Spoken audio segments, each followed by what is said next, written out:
Well, hello MGTOW, welcome back. So, today we have something to learn. We're going to talk about a woman's menstrual cycle.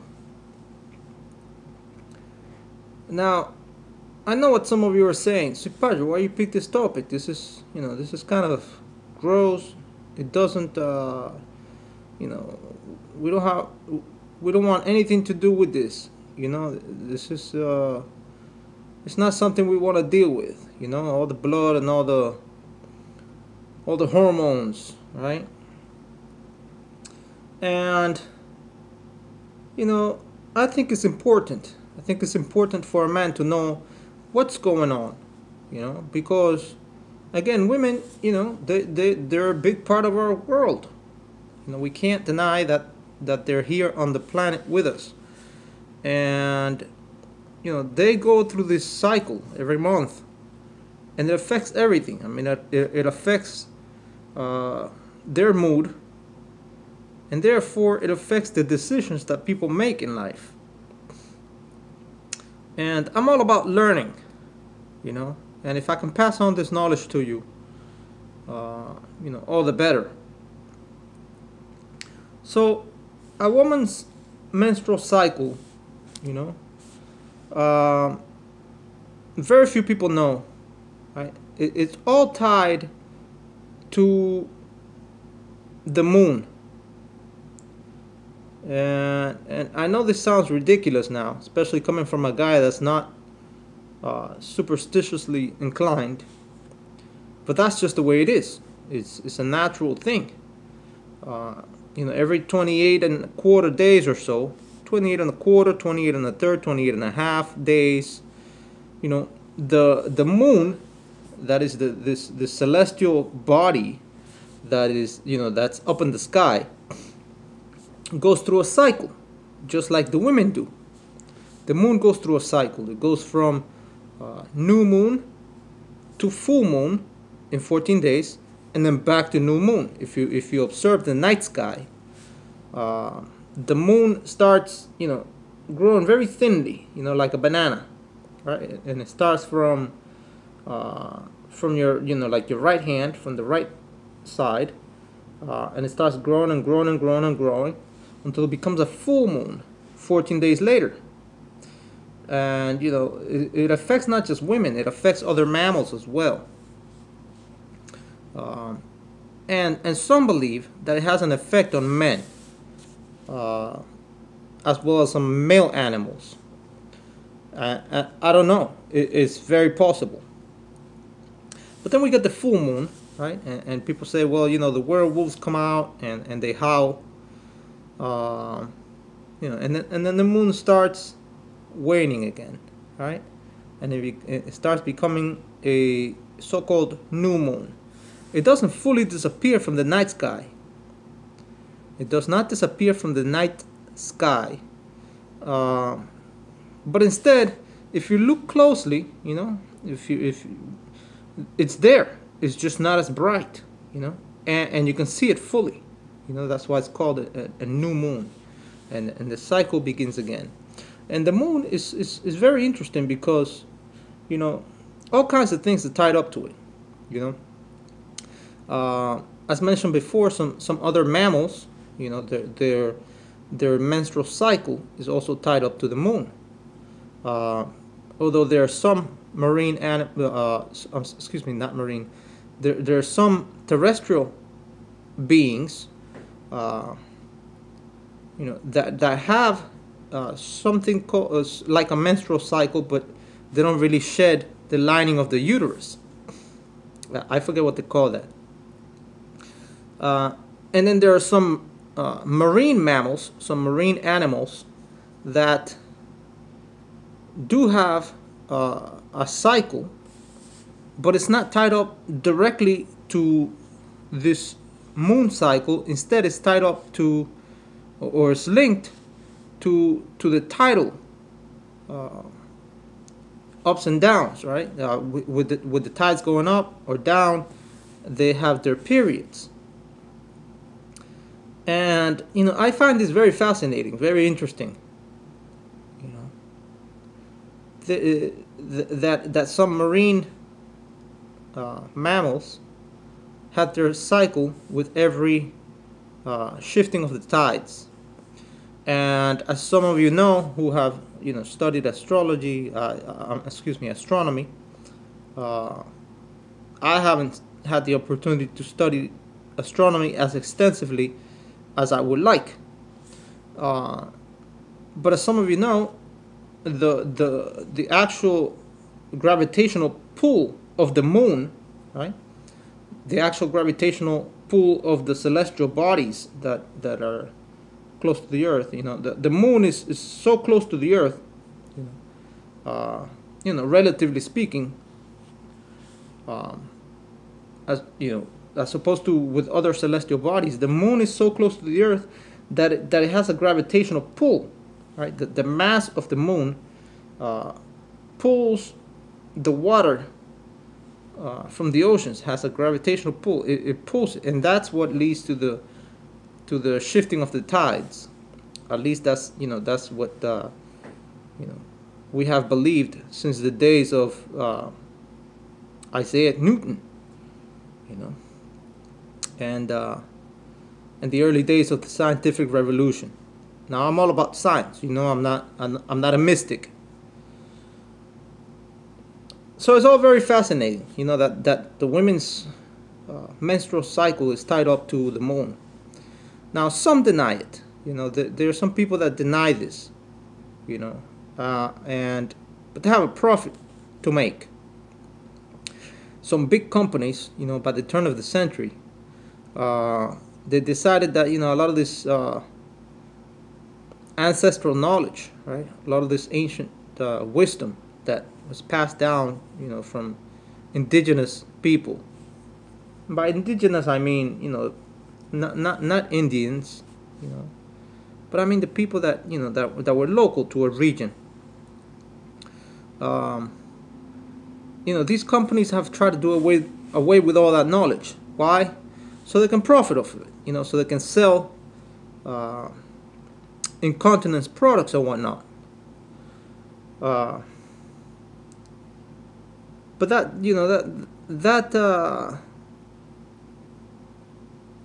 of course, it has had a detrimental effect on society, because the women are out here believing that they're men, and some of them are ashamed of their periods. They don't see it as a natural thing, and they're out to compete with men, thanks to feminism. In fact, the U.S. Armed Forces, whether it's the Army, the Navy, even the Marines, they're doing everything in their power to try and eliminate the natural cycle, right, or mitigate the natural cycle that women have, so they can ship them off to war, right? It's one of the drawbacks of being a woman in the military. They have this one thing to deal with every month, and so some women are injected with things that will trick their bodies into believing that they're pregnant. So their menstrual cycle stops or slows down significantly. But the armed forces are having a hard time, because they cannot, or up until this point, they have not been able to fully get rid of a woman's period. And of course, I believe this is the wrong way to go. I think women are women, and they should be allowed to bleed. It's a natural thing. Some Native American cultures, put women together, and they send them, to certain places, far away from the tribe, so they will have an opportunity to clean themselves, only to later, on be integrated in the tribe later on during the month, and they would, begin interacting with the rest of the men and the rest of the women that were not going through their periods. It was seen as a way of, allowing them to cleanse themselves, and that's what it is. There are people out here that believe too. They believe, myself included, that a woman's period allows her to clean herself, get rid of some substances that her body does not need any longer, and this in turn, over long periods of time, it makes it so that some of them can live longer than men. If you're into any natural things, natural remedies, natural, healing with nature, right? That if you keep your body as clean as possible, not only the quality of your life improves, but your chances of living a bit longer, unless there's an accident or something, right? Those chances increase as well. So, excuse me, I had to breathe here. So it's all and there's some women, and I think rightly so. I think it's correct in some ways. There are women that believe that their period is magical. Now I know what you're saying, sweet padre, you're simping. No, I think all of it is magical, in a sense.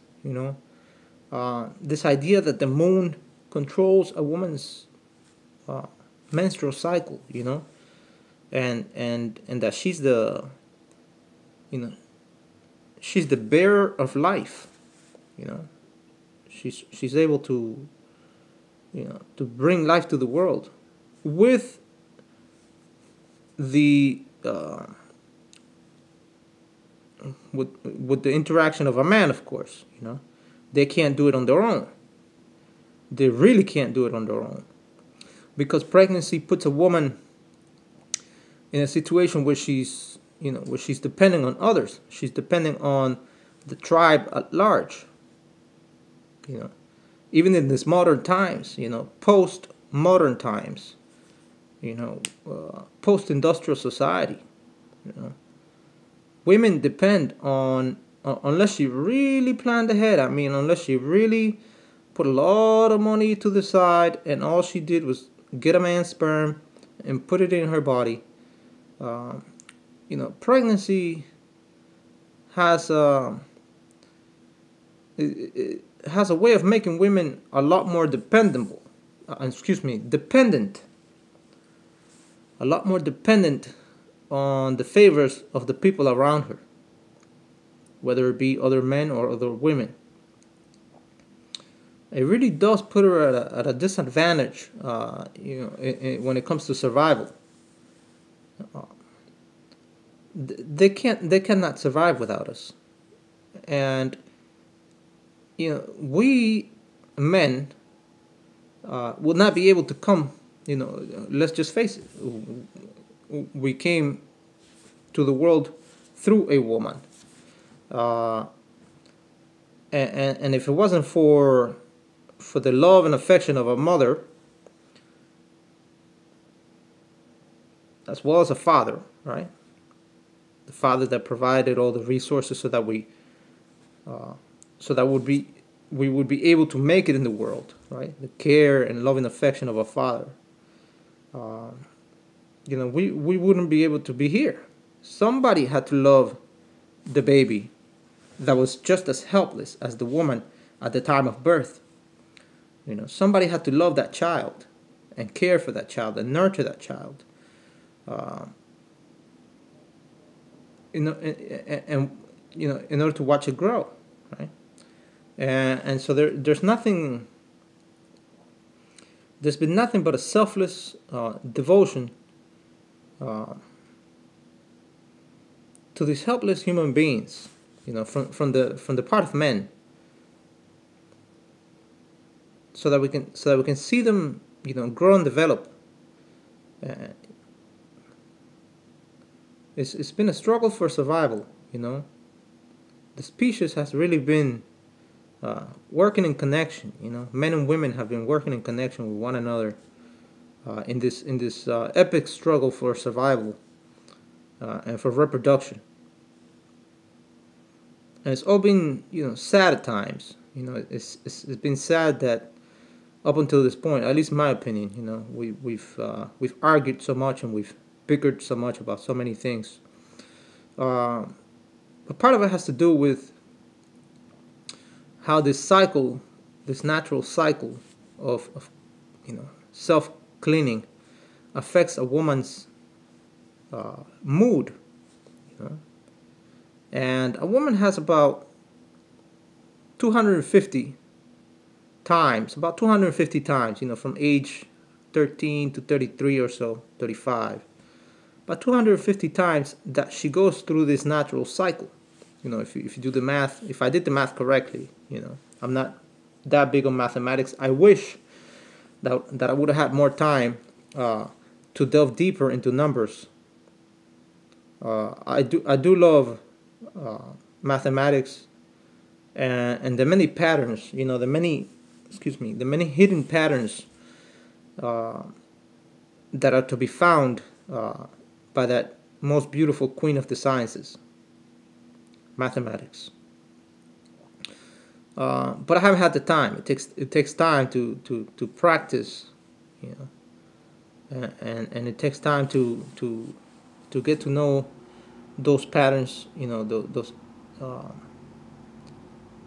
revealed by the numbers, you know, hidden patterns of life revealed by the numbers. But anyways, back to the subject of a woman's period, you know. You know, some women believe that that their period is magical, and I think rightly so in a sense, because, you know, all of this is very, you know, it's very intriguing. You know, how is it that, you know, their period is tied up to the lunar cycle? Why is that? You know, and why is it that some marine animals periods are tied up to the shifting of the tides? You know, why not all mammals have periods? You know, and why is it that it's just not just the human female? I mean, there are some other mammals that have periods, but why is it that the human female is I do want to say gifted with this self-cleansing mechanism? You know, it's all very intriguing. You know, if we were in the middle of a forest, right? I don't know, a couple hundred years ago, or whatever, I think people would be more in tune with nature. You know, and then of course there's the, you know, there's some herbs, right? Some plants. Plants have a lot of power. You know, let us remember that, you know, the Europeans that came to the New World did so as a way to acquire, you know, to have access to certain spices, you know, certain herbs that were being traded with, you know, the continent of India. And of course the Ottoman Empire was in the way and they could not trade, so they had to go west instead of east, instead of going around the Horn of Africa. And it was all because of plants, the power of plants, you know, and what they were, you know, what this living organisms that we call plants could do for us, you know, especially the little ones like the herbs and the spices, you know.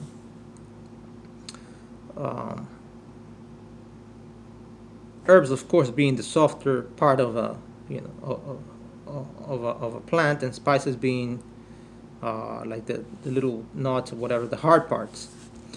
But you know, people have been after these plants for a while.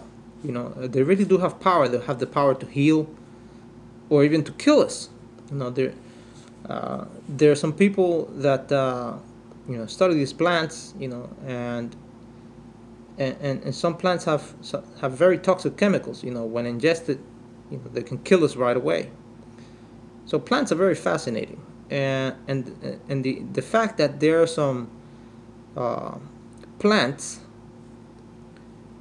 that and some herbs that women can take during pregnancy to help them, you know, have an easier time bringing the baby to the world.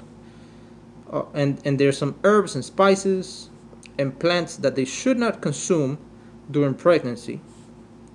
Some teas, uh, you know, some concoctions or some decoctions that infusions or decoctions that they should not be ingesting, right?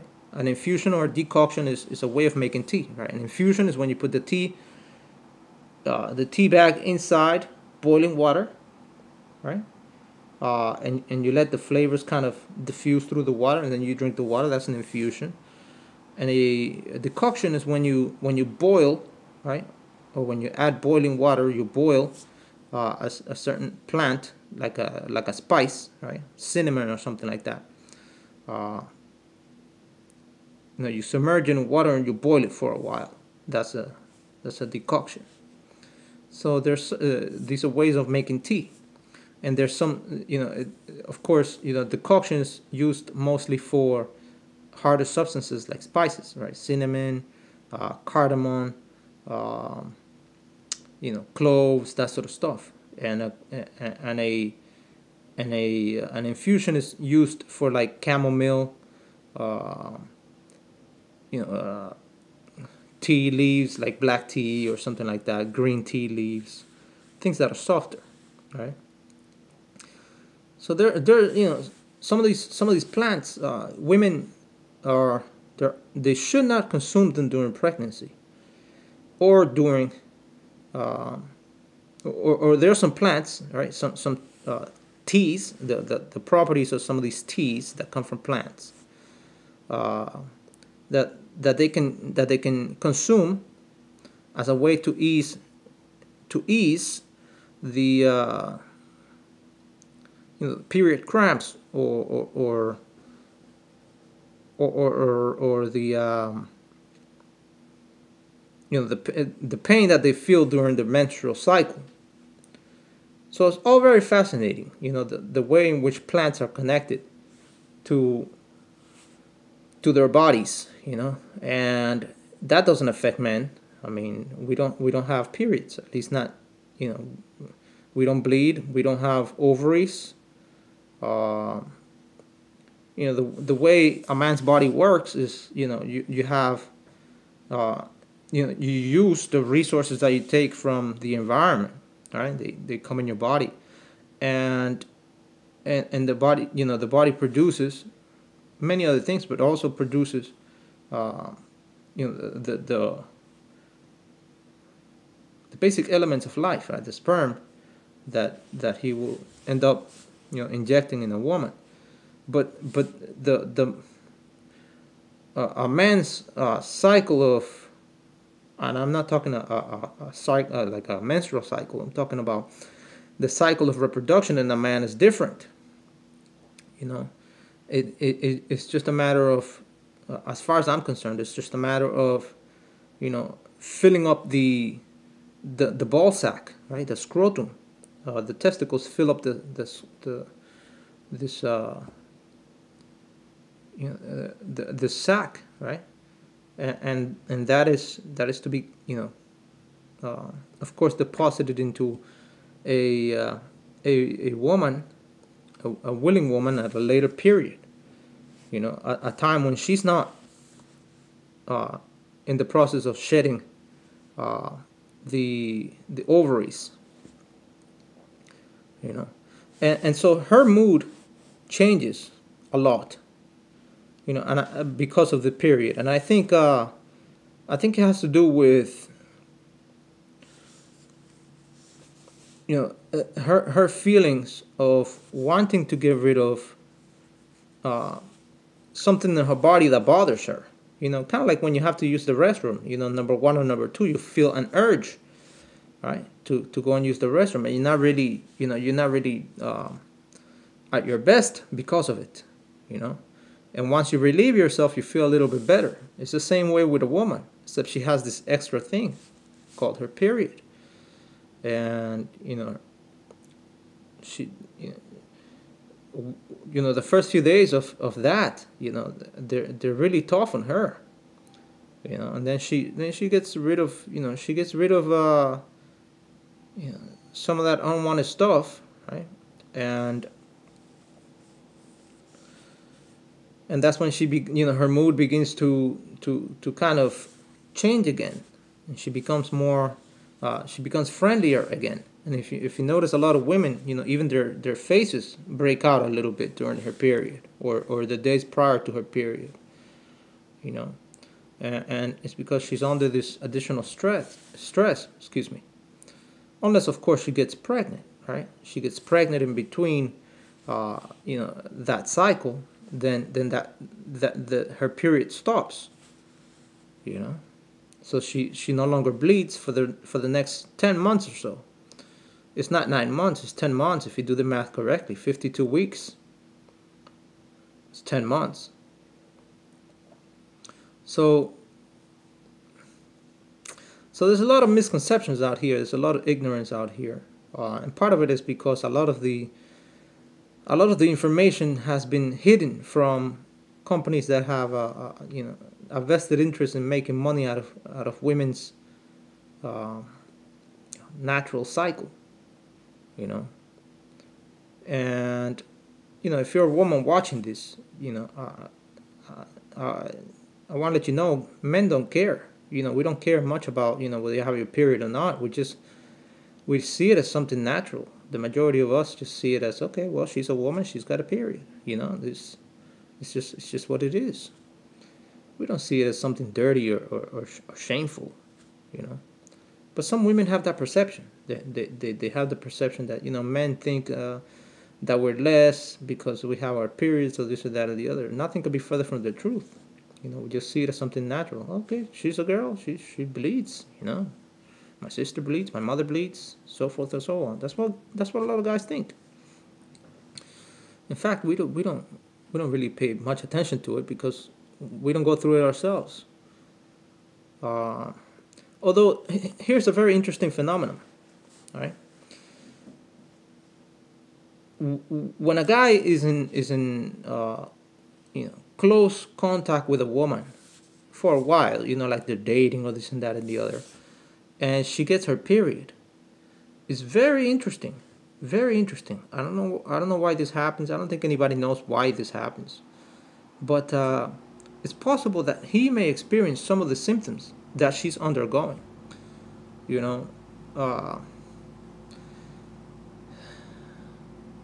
And this is all very, very fascinating, very weird. Nobody really has the answers. But when we come into close contact with other people, we kind of become like them. That old saying, birds of a feather flock together. And watch out who you hang around with because you become like them, kind of deal. People will associate you with, if you're not a criminal, but you hang around with criminals all the time, eventually you'll pick up the habits and the mannerisms of those people who have committed crimes, and you become like them. And in some cases, you may be guilty by association. So when it comes to dealing with a woman, a lot of guys, it's possible to experience some of those symptoms of her, like her cramps or whatever. And this happens during pregnancy too, like during the latter stages of pregnancy. A gentleman, our father or a husband that's been hanging around his wife for a long time, may experience some of the things that she's experiencing. And I think it's because we have nervous systems, and they synchronize. The heart has a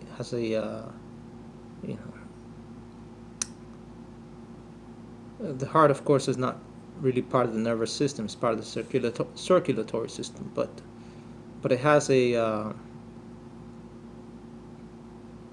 it has a magnetic field of its own, you know. And then of course the nervous system, you know, we're all just kind of big antennas, you know. So it's possible that, you know, that some of that information is being transmitted, you know, from the woman to the man via the nervous system. You know, again, you know, I'm only a truck driver. I don't study these things, but it's very fascinating. And you know, another thing, or perhaps the last thing I want to talk about is, you know, women tend to synchronize their periods. They really do. You know, a couple of women, you know, they get together, they become friends, and you know, over a long period of time, their periods tend to synchronize, you know, tend to come together, and that's very, very fascinating. You know, how this synchronization takes place. And if you look online and try to find information about it, you know, you'd be hard pressed to find anything worthy of mention regarding this subject. This information is being hoarded by people who, again, who have a vested interest in, you know, keeping everybody ignorant.